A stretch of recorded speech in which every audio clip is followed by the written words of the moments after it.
Hey everybody, welcome back to Wander Freely. Today we are going to be going over winterizing Aunt Gladdy. And we've already done some things. We have everything cleaned out of her, all of the food, perishables, even canned goods. We took everything out, and we also took all of our clothes out and any kind of linens, so that none of that will be stored in here over the winter. So we're just getting started, and we invite you to come along and see how we winterize it. So this is our first time doing this, and we wanted to bring you along.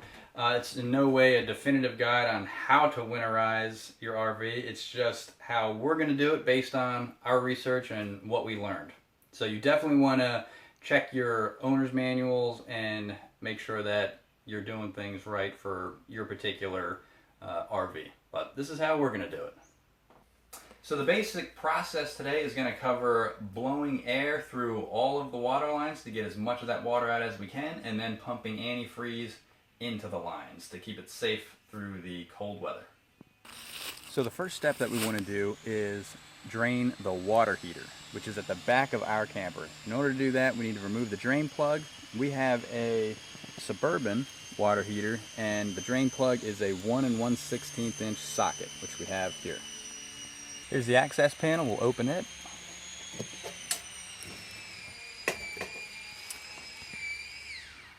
Our drain plug is in the center at the bottom here. Before we undo that, we want to release any pressure that might be built up in the tank. This is the pressure relief valve here that we would just lift up. Once that's done, come down here and we undo it.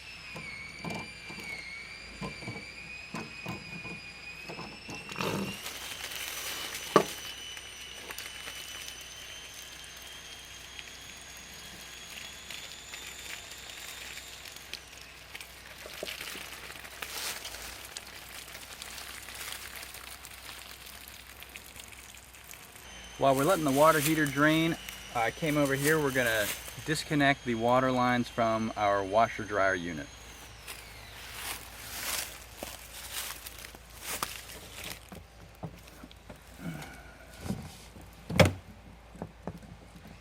Now remember, we installed our washer dryer ourselves.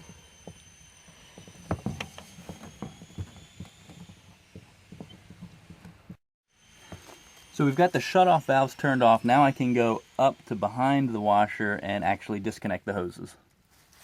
So here we are, we're at the back of the washer. I'm going to be disconnecting the hot and cold water lines. I do have a bucket here just in case there's any water drippage that may be coming out of the lines once I disconnect them.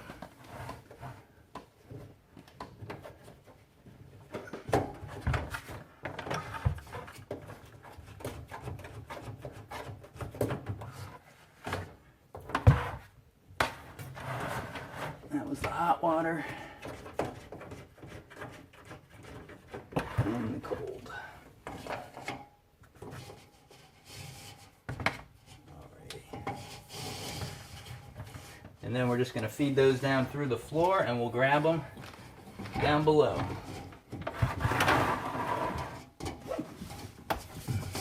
So this is something that I'm doing. I haven't actually seen other people do this. This is the first time I'm winterizing it, and it's something that made sense to me.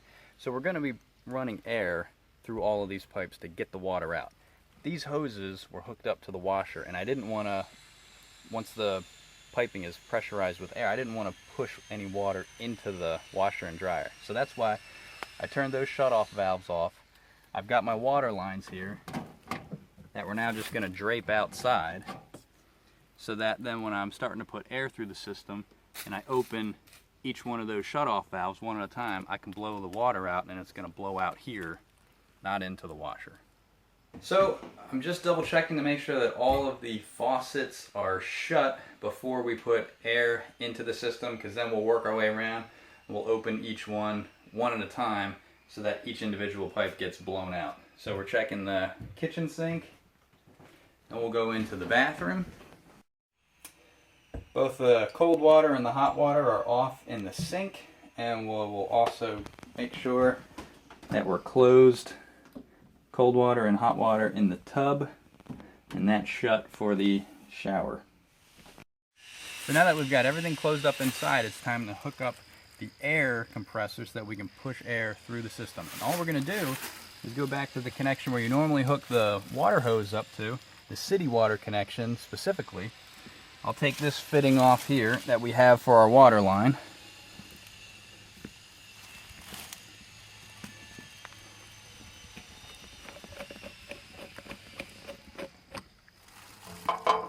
And then we have this fitting which allows a quick hookup for an air compressor. And I put some Teflon tape on there to get a good tight connection in the threads.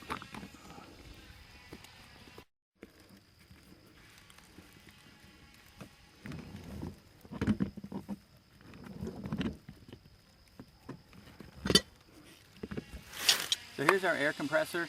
This is actually one that we bought about a year into our trip, and I wish I would have bought it a lot sooner. You can see how small it is. It's oilless, and it goes up to 110 psi, which is great for the higher pressures that you need for filling up your truck tires or your trailer tires. It was so much easier to check what our tire pressure was before we headed out on any travel days, and if it was low, I could take this thing out and get the air pressure right back where it needed to. So we're going to use this today for blowing out the water lines. One thing that you want to be really careful of, just like you have a pressure regulator when you hook your water line up to your camper, you need to pay attention to the pressure that you put through with the air compressor. So I've got this set to about 40 psi, which will be safe for blowing air through the lines without doing any damage to fittings or piping on the camper.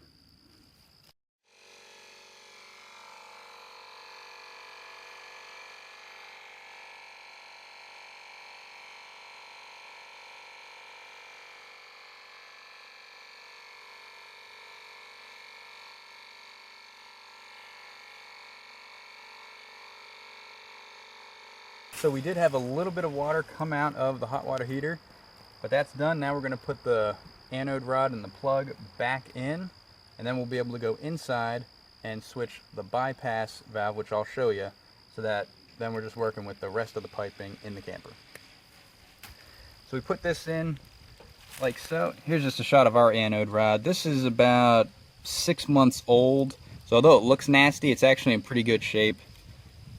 So we're going to slide that back in here.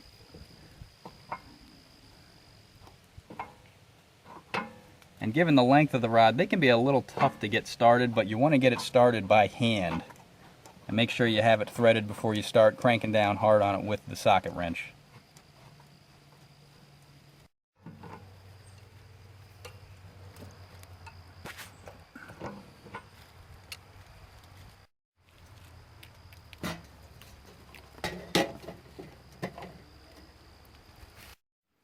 So we're obviously back inside. Our water heater is located underneath this countertop. So we're going to be accessing the bypass valve so that when we continue to push air through, it'll bypass the water heater and it'll go to where we want. So we're looking at the back side of the water heater, and this is what I'm talking about. This is the bypass valve. Right now it's set where your city water comes in here, or your water supply, and it's passing through here and going into the water heater. It heats up and it comes out the top. And there's your hot water line that's going to go out into the camper. So what we're going to do, this is just a quarter turn valve, and when we turn it like that, now the water comes in, it goes up here and out, completely bypassing the hot water heater. So we've got the bypass set on the water heater, so now we're going to hook the air line up to the camper. Then we'll go inside and we'll do each faucet one by one to blow all the water out of those water lines.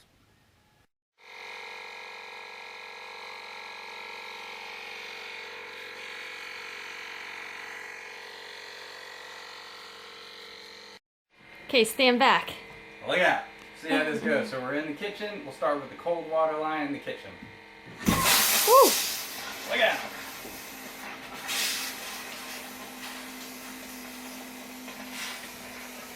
That's a good sign. That's what we want to see happening.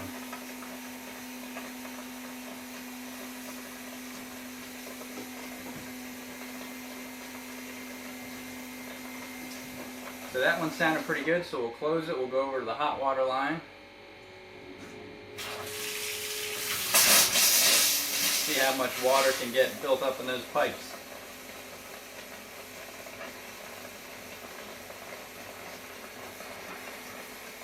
So that's good there. Cold water line in the bathroom sink.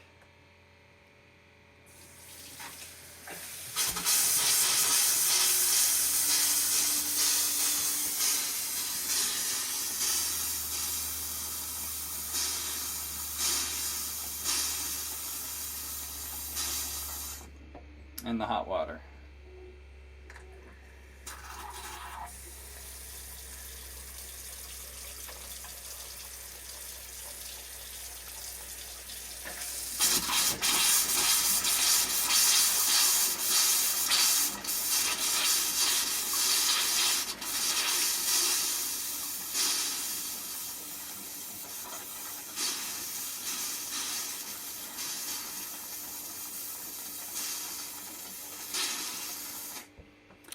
Now we'll do the tub. That's more water than I thought. Yeah, well, as you get farther away from your water source, you got more length of plumbing lines to clean out, so there's going to be more water in those lines. Yeah.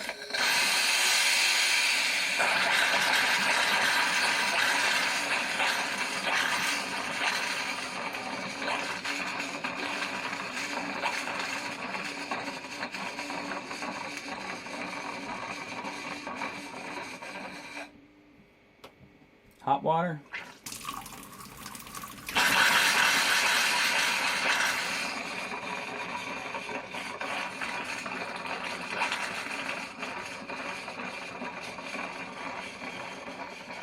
And you don't want to forget about the shower hose.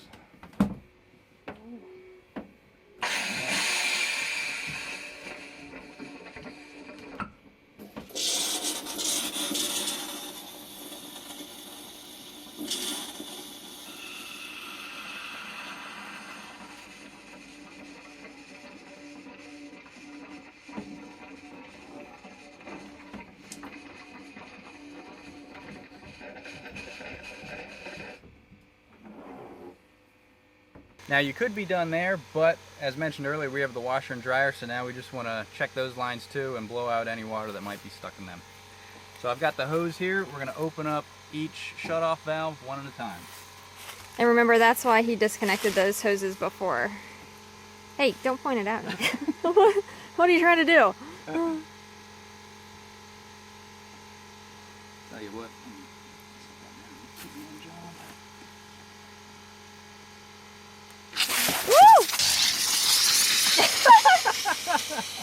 I knew I should have held on to it. Nice. Well, that one's blown out. All because Jenny wanted a washer and dryer. That's right.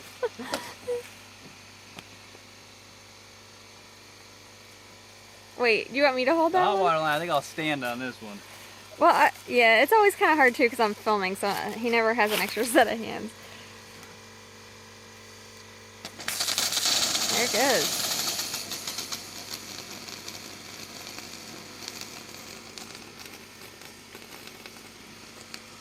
All right. Looking good. So we got the water out of them. What I'm going to do with these, because they disconnect very easily from the shut-off valves, I'm going to take these in and just store them inside. That way they don't have to spend the winter freezing. I think that'll help keep the pliability, and then we'll just reconnect them in the spring when we're hooking everything back up.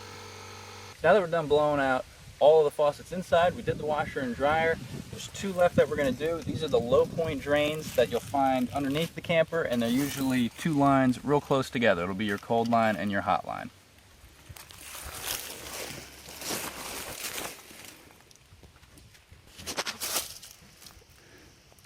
Ours are right here. So I'm going to undo these and some water will probably come out, so watch that phone. Don't want to get wet again.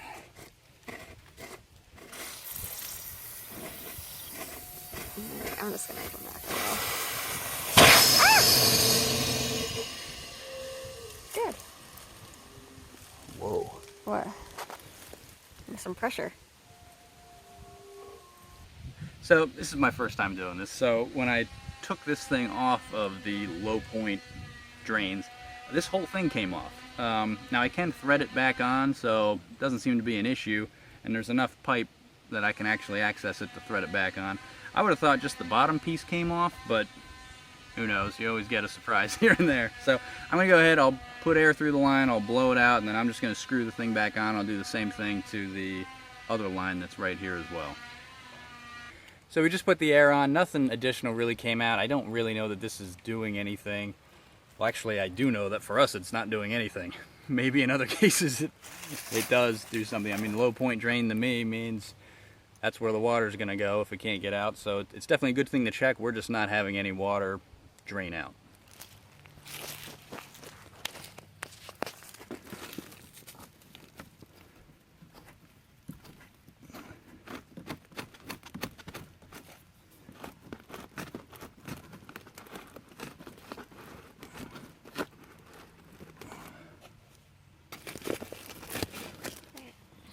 Stand back a little bit. Next one's up. Stand back. Stand back, please.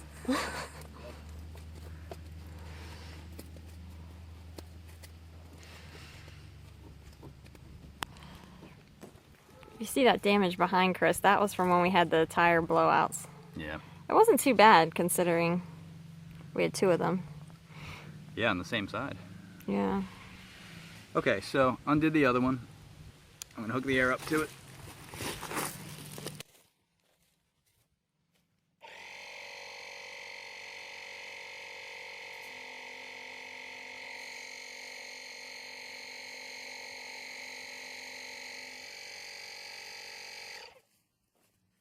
I think maybe 3 drops or so. Yeah. And we'll reconnect.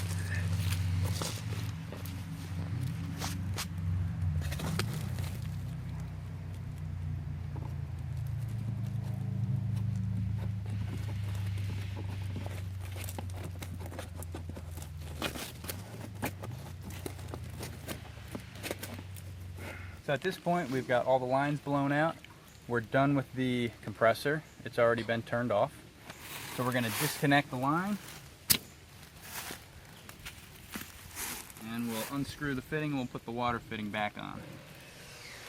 I'll need the wrench. Or the pliers.